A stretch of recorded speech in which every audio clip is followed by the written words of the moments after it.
검찰총장 패싱 논란까지 일고 있는데 패싱당한 검찰총장이 또 다른 불씨. 일단 김 여사에 대해서 비공개 조사가 이루어졌습니다. 서울중앙지검 반부패수사 2부 형사 1부 제3의 장소 비공개 대면 조사를 했습니다. 그제 오후 1시 30분부터 어제 오전 1시 20분까지 12시간 동안 김건희 여사에 대한 소환 조사가 이루어졌습니다. 문제는 이 사실을 검찰총장에게 늦장 보고했다는 겁니다.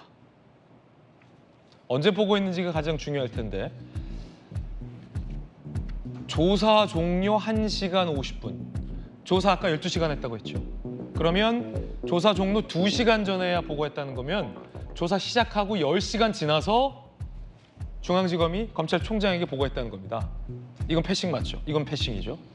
측근들에게 이원석 총장, 이런 상황에서 내가 계속 근무하는 게 무슨 의미가 있냐? 국민과 약속 못 지키게 된 것, 저렇게 사건이 종결된다면 국민이 믿겠냐? 라며 반발했다라고 합니다.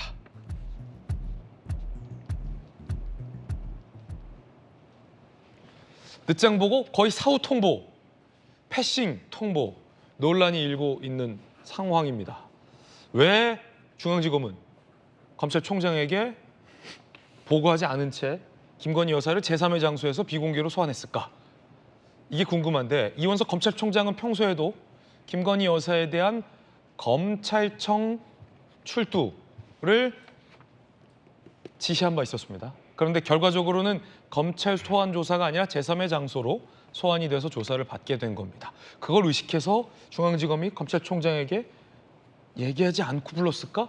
초유의 영부인 조사인데 검찰총장 보고도 없이 조사가 이루어졌다? 이거 초유의 일입니다. 오신환 의원님. 네네. 왜 중앙지검장은 검찰총장에게 보고하지 않았을까? 근데 지금 말씀하신 대로 이원석 검찰총장은 일관되게 법 앞에 성역과 예외는 없다라고 주장하면서 네네. 소환 조사를 검찰청으로 소환해야 된다, 대면 조사해야 된다 이렇게 입장을 밝혀왔고요. 거기에 이창수 중앙지검장은 사실 그 용산 내 김건희 여사 측과 계속 조율을 지난달부터 해오다가 이것이 합의가 이루어지는 과정 속에서 제3의 공간을 선택하게 됐다라고 보여지고요. 그렇다 보니까 사실상 이게 지난 문재인 정부 때 추미애 장관이 당시 윤석열 검찰총장에게 수사지휘권을 발동하면서 사실상 배제를 시켰잖아요.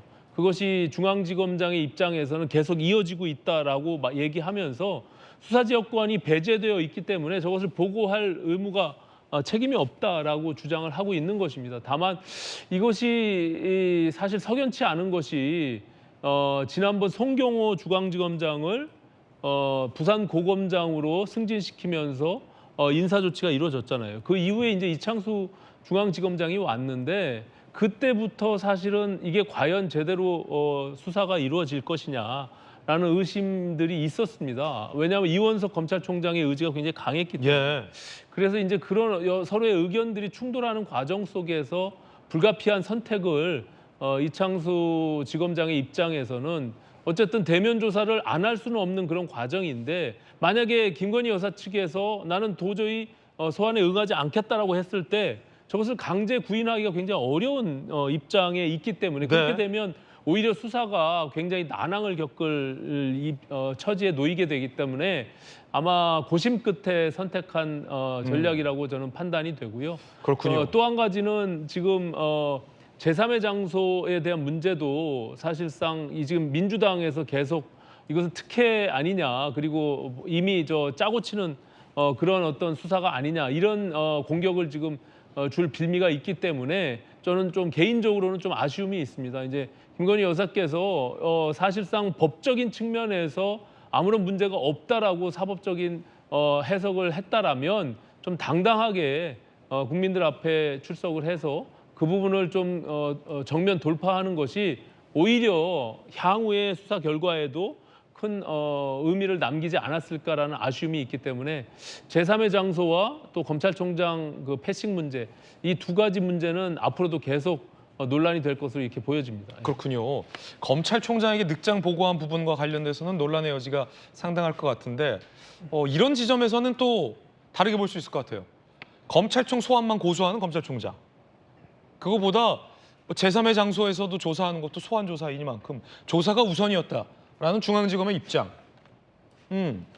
달리 볼 대목도 좀 있을 것 같은데 과연 누가 옳은 것인가는 각자의 판단에 달린 것 같아요. 왜 늦장 보고했느냐에 대한 입장 차이도 보도되고 있습니다. 함께 보시죠. 중앙지검 관계자, 도이치모터스 의혹은 검찰총장이 수사지휘에 배제된 상황이다.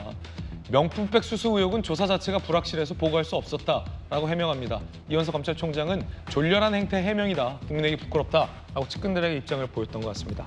그러니까 얘기를 좀 들어보니까 정익수 변호사님, 네. 소환에 합의하기로 한 조사 항목은 도이치모터스 의혹이었는데 여사가 이제 출두할 시점쯤에서 막판에 오신 김에 명품백도 조사를 받으시는 게 좋겠다라고 중앙지검이 설득을 했다. 그래서 이 명품백 의혹에 대한 조사가 이루어질지 불확실한 상황이라 총장에게 사전에 보고할 수가 없었다라는 해명인데 이에 대해서 총장은 졸렬하다라고 일축한 상황이고요. 어떻게 보세요?